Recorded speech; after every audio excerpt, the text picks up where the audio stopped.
I'm Josh Larson, and welcome to the Think Christian podcast, where we talk about faith and pop culture because there's no such thing as secular. Christmas, Easter, Ash Wednesday, Ascension Day, All Souls Day.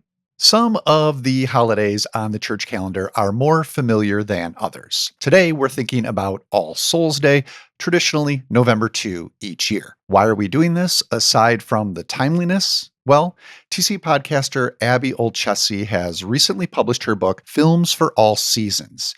She works her way through the church calendar by highlighting movies that correspond with each season of the church year. Abby is going to join me, along with Claude, to consider All Souls Day, and we'll also talk about one of the movies that she connects it with, Pixar's Coco. Now, while I bring those two on, would you take a second to leave us a review on Apple Podcasts? Even just a single sentence would really help us out saying what you enjoy about the show. And if you're watching or listening to us on YouTube, a comment there would be great, or just hit that like and subscribe button. Thank you so much. Okay, while you finish up that review, here are Claude and Abby Olcese to talk Coco and All Souls Day. Welcome to Claude and Abby Olcese. And Abby, congratulations. I can now refer to you as Films for All Seasons author, Abby Olcese, now that the book is actually out there. How has the launch gone for you? It's been really exciting. I had a couple of launch events back to back, Tuesday and Wednesday locally here, and it was really nice to have so many friends and family and a few people that I didn't know, which was great, come and support the book. We sold out my local bookstore twice now consecutively, which is pretty cool. Hey. Yeah. So yeah, I'm riding that early wave of success for as long as it'll take me. Wonderful. Good to hear. Now, Claude, you've been through this before when your first book was published, Reading Black Books. So any advice for Abby now that hers is actually in the world? Enjoy it. Enjoy it. All the events, all the podcasts, soak it up, enjoy it. And then, don't be embarrassed to ask all your friends to leave a review, because apparently, that stuff really matters. Yeah. So try to, but don't get caught up in that as well. So it's weird. I'm sure you're experiencing that, and obviously as a established writer, you felt that before. The strange dynamic between trying to promote what you do because it's valuable, for readers, and you're excited, but then the promotional piece, usually as creative types of writers, that's not what we're in this for, right? Yeah. So it's a little bit odd. So keep pushing through that, and soak up and enjoy it. Yeah, that's some healthy advice. That's a balance that can be hard to strike, right? Because as you say, Claude, so much of your time has been invested in this, so you want to give it its best shot, but without letting that kind of become the only lens through which you're experiencing life. So Good luck with all that, Abby. I think you'll do just fine. Thank you. As we've mentioned before on Think Christian, Films for All Seasons, this came from a series of TC posts that you started writing, Abby, way back in 2020. So maybe for folks who are hearing this for the first time, talk a little bit about the finished product, the book that's resulted from this. For sure. Films for All Seasons is essays that are essentially structured like that article series was. So movies to watch through the church calendar, spaced out basically according to the season. So like there are 4 movies for Advent, a couple for Easter, a couple for Epiphany, 6 for Lent. And all of these are mainstream movies. These are movies that were produced by secular film studios and maybe not always necessarily made with spiritual intent, but which contain a lot of meaning artistically and philosophically and even religiously, whether or not that was intended for the way that we live our lives. It's a great collection. I enjoyed editing those early essays, and it was really cool to see where else you took the concept and the other films that you roped into it for the book. I'm going to flip a question, Abby, that you asked me. I'm going to flip it your way. We were on a recent podcast together, and you asked me, what role does the church calendar play in your life? Sort of a variation on that. So I'm curious to hear your answer to that. I know we've touched on this in some previous conversations, but for our TC audience here, do you follow the church calendar closely? And did that practice change over the course of writing the book for you? It did a little. I grew up Presbyterian, became Episcopalian after college, and now go to a non-denominational church that borrows a lot from the Episcopal tradition. So I think I didn't really start digging into church holidays beyond like the big 2 or 3, like Christmas, Easter, Advent. Holy Week, which I guess is 4. I didn't really start digging into those until I was doing ministry for the Episcopal Diocese of Kansas and realizing that there were dates like All Saints Day and All Souls Day weren't just words. They were things that were actually practiced in the church itself. And even in writing the original article series for TC, there were still some that I hadn't really fully engaged with, like Pentecost was a big one. I had kind of a general idea of where it connected scripturally, but beyond the idea of the birthday of the church, I didn't really have a huge sense of what it meant. And it took doing a little bit of research to kind of see what the possibilities were. Now I feel like it's something that I wish more churches celebrated more fully, because it's a great opportunity for exploring diversity. Yeah, I had a similar experience with Pentecost. It wasn't something growing up that was that big of a deal, but the church I attend now, it's become a nice tradition for us. Now, Claude, as a priest in an Anglican church there in Charlottesville, I'd love to hear your thoughts just on the church calendar from that perspective, how it informs your community practices, the lives of your congregants. So what does that look like for you? Yeah, this was a big draw for me, kind of moving from a non-denominational background as a pastor into a more formally liturgical background. I think within any church, the church year belongs to everybody. So it just so happened in my story, in my context, this was a part of sort of me finding my place. But I would say on the whole, I think the church year is just such a gift. It's so formative for community. I think, one of the things that we have to think about communally and individually as disciples of Jesus is sort of what story are we going to live into? And time is a big part of how we inhabit our existence. And so I think one of the gifts of the church here is it allows the community to live into the same story together, following the same shared rhythms together. Those are the sort of the local story we live into. So being here in Charlottesville, Virginia, University of Virginia is really central to Charlottesville. Charlottesville is not huge. So we naturally follow the rhythm of the school calendar, right? And some of that's fine, but that's not going to be deeply formative in following the way of Jesus. And so, there's another story, right, that disciples have lived into for 2,000 years, right? And even beyond that. The church year allows us to kind of live in sync, rather, with the story of redemption. And so instead of kind of measuring our days from summer, Christmas break, 4th of July, whatever, we actually live in a deeper story that allows us to be citizens of the kingdom while we inhabit, our local communities as well. So it binds us together in that way. And I think that's really beautiful. And I think one of the gifts of that too, we see this in the film Coco, is just how that actually includes the whole generation of a family. And so the church year I've found is really helpful for kids in the church to really know, okay, what's going on, how I can engage, colors, different sort of things, all of that stuff. So it really is inclusive across the whole spectrum of a church's life, helping us live into God's story together. Yeah, I do want to get to Coco for sure, but maybe let's start with the marker on the church calendar that you connected Coco with, Abby, and that is All Souls Day, which is November 2. Again, this is just speaking maybe mostly from my experience and background, but I do get the sense that for many North American Christian traditions, this is maybe one that is less prominent for churches, All Souls Day. So maybe, Abby, you can catch us up just on the basics of the day itself. Yeah. People may be aware of All Saints Day, which is like the better known of the two. But even that one can be kind of niche.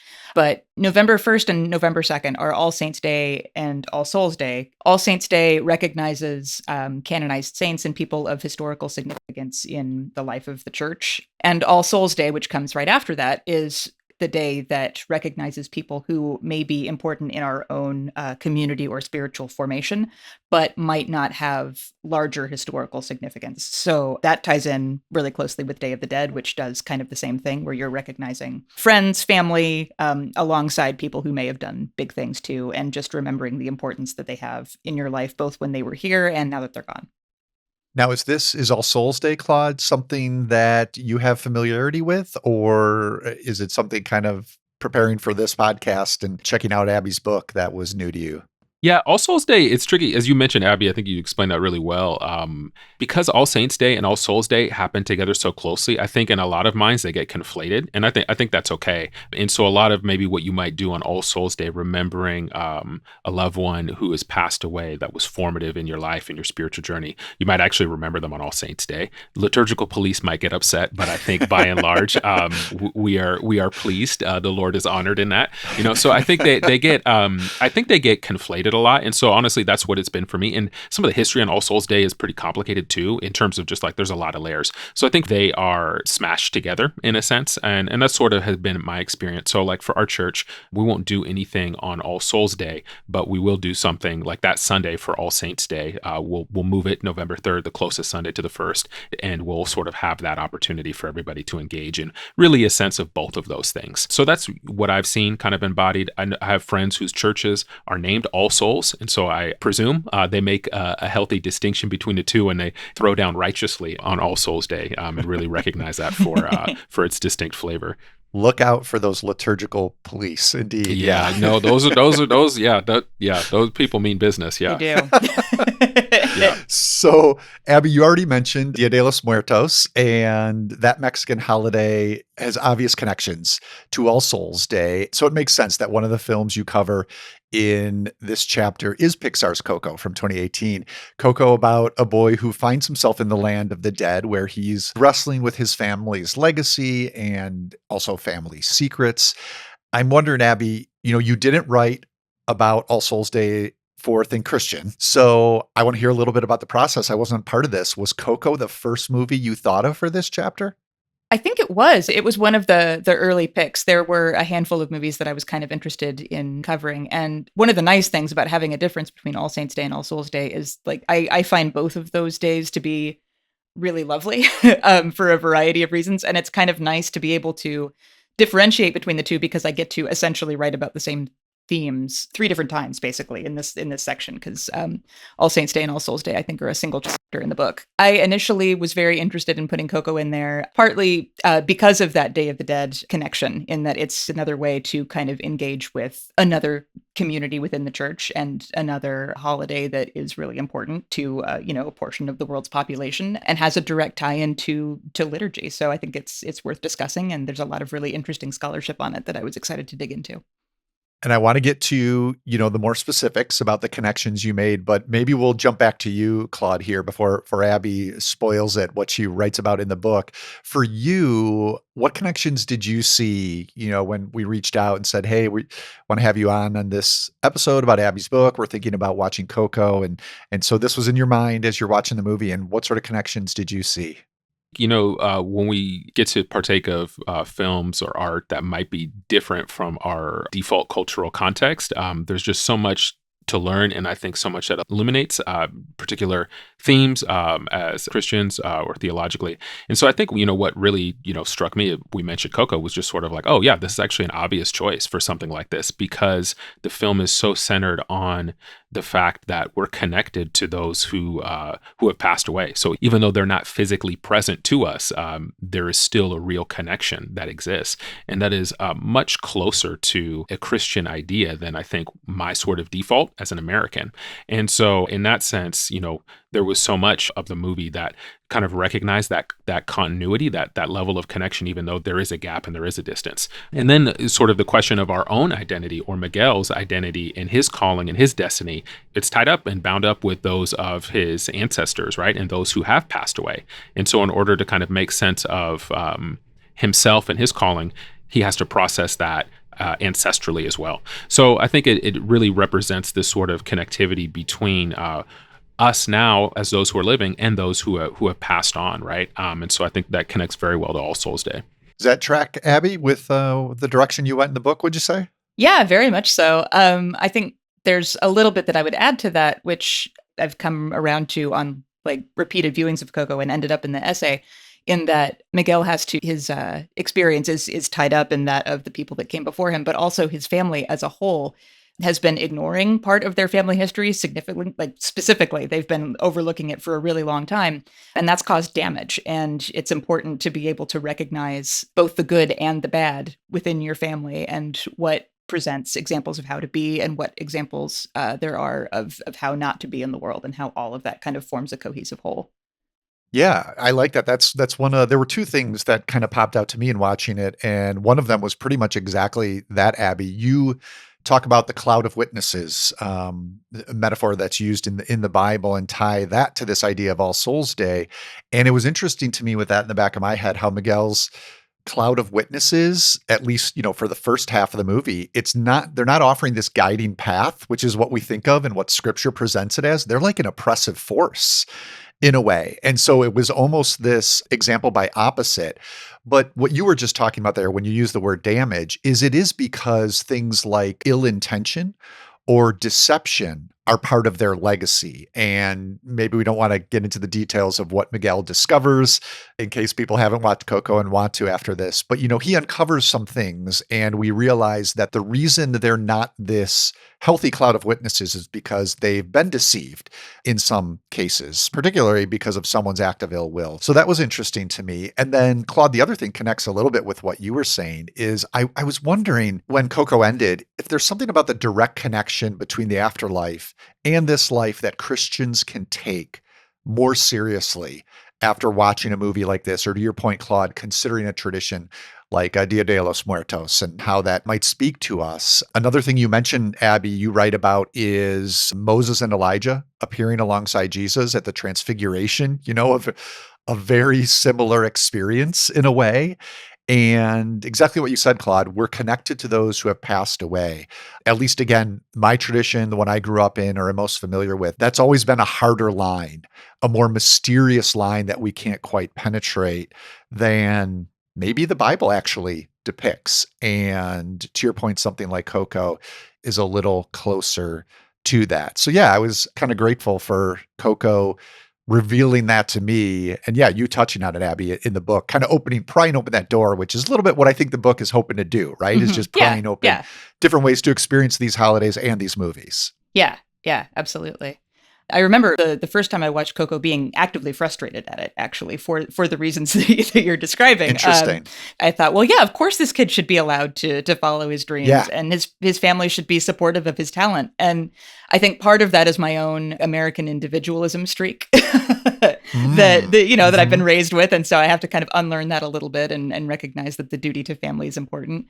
One of the things that I really like about that movie is that lesson goes both ways, and that they're not perfect and neither is he. And they all need to kind of reconcile with this thing that's happened that nobody has really quite resolved, even though they thought that they had. And the resolution of that ends up allowing both of those halves to kind of coexist a little more healthily. Yeah, man, his grandmother is so mean to him. I mean, it's kind of the like shoe too. Yeah. Oh my goodness. Yeah, the shoe. That's a great touch. What were you going to say, Claude? Just going to say, one of the things I think that helped me or was interesting in seeing the film again through the lens of the church year, thinking with Abby's book and this conversation, was the scene where Miguel is thrown into the pit toward the end. It's kind of at the kind of all is lost sort of moment, and he crashes down into water. So that gets our attention. He kind of figures out his identity. He uses some of that language, I think, actually around, oh, I know who I am, and these sort of things happen here. And I think for this conversation, I think that moment is really interesting and instructive. So this kind of clarity around identity and history comes through water. So we're thinking liturgically. So I'm already thinking about baptism there. And I'm thinking about how we're connected to those who are beyond us. Well, we say in the Nicene Creed, we talk about the communion of saints and how is it that we're connected with all believers across time, space, and culture, not necessarily by language, not necessarily by the shared flavors or distinctions of our ethnicities, but through our faith and through our baptism. And so I thought that was a really interesting moment in which he's immersed in water. I'm thinking liturgically through this film, and he's recognizing his identity and his history and his community. And that's the point where I said, okay, the communion of saints. That's one of these ways that we're connected, even with those who have gone before us. And that maybe helps us move into some of the imagery and beauty of this cultural expression, and where we see those same resonances within the Christian faith. I'm proud we're family. I'm proud to be his family! Yeah, it's a beautiful moment in terms of Miguel's experience, but also just visually. I mean, I think this is one of Pixar's most gorgeously animated films. I remember, especially in the theater, just the way fire was captured here. I had not seen before in computer animation. And of course, that's crucial with all the candles on the ofrendas and how even in the Land of the Dead, fire is used. So Coco is definitely one of Pixar's best looking movies, which is saying something. So before I let you two go, let's expand this a little bit beyond Coco. And I'm curious if you both have, I know you have, Abby. So you could pluck one from the book, or maybe Sure. there's one you didn't get to that you want to throw out there. But I'm curious if you guys have another All Souls Day movie you want to throw out there. What do you got for us, Abby? I would recommend The Mole Agent. That's one that I haven't gotten to talk about a ton yet, and it's in the appendix section, which is a lovely documentary from 2020. It's set in Argentina, and it's an older gentleman who is hired by a private investigator to basically go undercover in a nursing home where a client has claimed that their mother is being stolen from. And it turns out that the man who gets hired, Sergio, is just the sweetest person alive. He's an everyday saint. He's the kind of person that you want in your personal cloud of witnesses. He immediately makes friends with everybody in the care home. He becomes the most popular resident. All the women have crushes on him. He helps another woman who has memory loss and is having a panic attack because she can't remember her family. Just all of these really gentle, sweet moments where it's just an example of how you want people to behave in community, and an example of what that can look like. The Mole Agent, still one I need to see. How about you, Claude? Did you have another title you wanted to throw out there? I have two. I'll do them quick. One is kind of like a goofy one, and one is more a serious one. The more serious one is Perfect Days. This is a movie about the Tokyo toilet project. There's a gentleman who cleans toilets and does so with tremendous joy. And so it is a slow, poetic movie, but it's a really uplifting one, even though you see some of the things that he's wrestled with. I think the way it connects to All Souls, one, I think you could conflate All Saints and All Souls. Here, as you mentioned, Abby, this is a very saintly character. I think that applies here to the protagonist as well. But he has a real interest in trees. He's often taking pictures of trees. The camera's lingering on trees and light and in really interesting ways. And, I think within different Eastern religions, trees are connected with spirits. And so there's this sort of connectivity toward the world beyond what we see. And he's sort of a full-hearted person in that particular sense. So I'd mention that one. And then the sillier one is a movie called The Sixth Man. It came out in the late 90s with Marlon Wayans. This is a basketball movie. He plays for University of Washington. His brother actually passes away as a heart attack while dunking early in the movie. And then his brother's spirit continues to help the team win games and teach Marlon lessons along the way. So it's a little bit kind of wild in that sense. But we're talking about souls and communion of saints and all these things. So, it very much applies. And I wanted to recommend a movie that I don't think will ever be recommended again on the TC podcast. And so I have accomplished that, I think. That's good. That's your Fast and Furious 6. That's like Fast and Furious 6 with me and Pentecost. Yes. There you go. You're just baiting me, Claude. You're just baiting me to ask you to write that essay. I know it. I see what you're doing. I don't know if I could pull it off. Love those. Perfect Days is a beautiful movie. Yeah, director Wim Wenders making that a great recommendation too.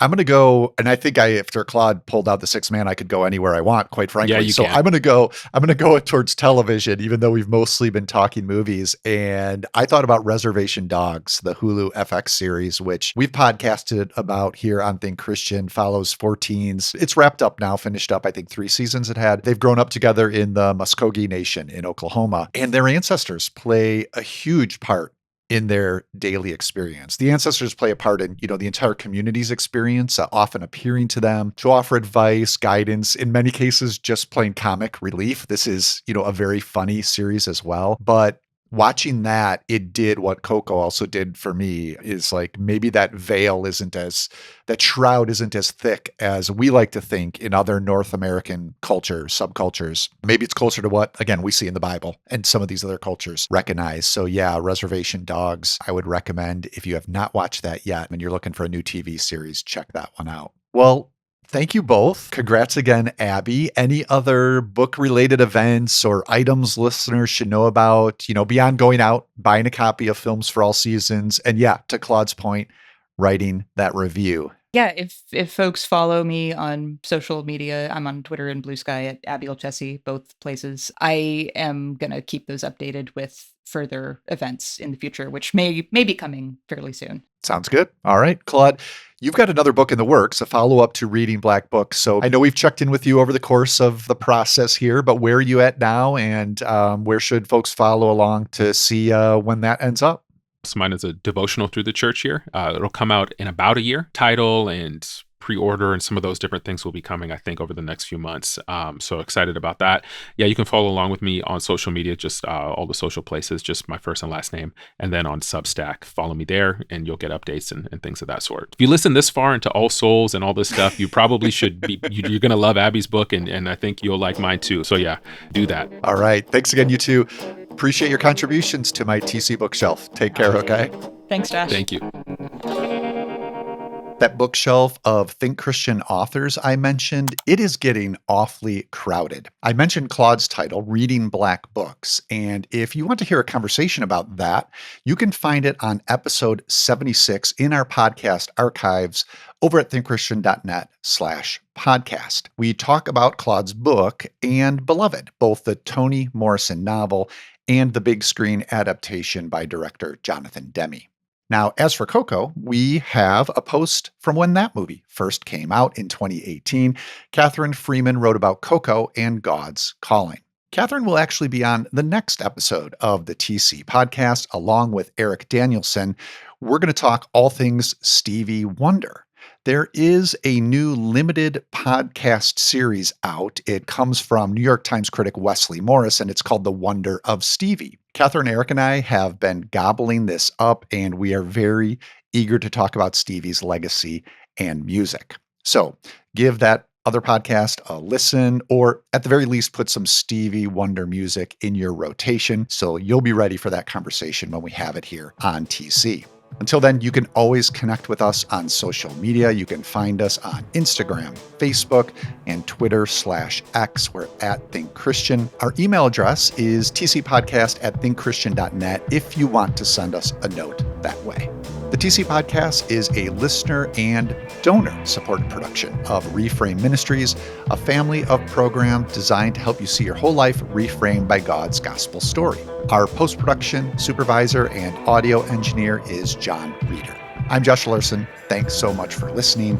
We'll be back in a couple of weeks to consider how another corner of our pop culture fandom connects with our faith.